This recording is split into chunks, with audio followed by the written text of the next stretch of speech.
Hi guys, Elaina McMillan here of BringBackThatSpark.com. So for those of you who listen to my show, Naked Talk Radio, you've probably heard me talk about BANT. BANT is an acronym, B-A-N-T, for Bare Ass Naked Truth, or Bare Ass Naked Truthfulness. So the objective is to bring a certain degree of BANT into your relationship. And here's why.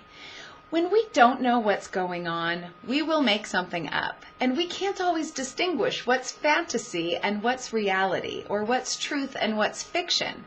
So the great thing about BANT is that we actually get to know. So for example, you may have a question about whether or not your significant other is drifting away. They seem less interested, less present, less engaged in your conversations. The best thing to do is ask. Instead of just making something up and then being upset about it, which by the way we all do, and we do it all the time, find out what's really going on. Here's the trick with BANT.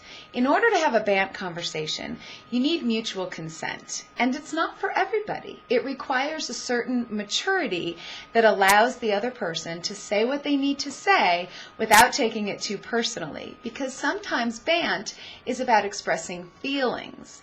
Feelings aren't necessarily the truth, and it certainly isn't how we feel all the time, but sometimes it's what's present for us in that moment, and sometimes it's hard to hear.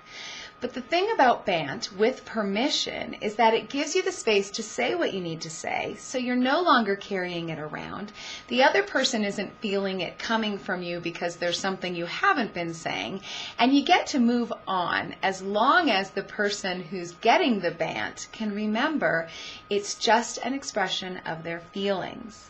So keep in mind, BANT requires mutual consent. Don't just BANT all over somebody without their permission. I always start the conversation with, can we have a BANT conversation? And then that lets him know that I have something I need to share that's bare-ass naked truthful for me.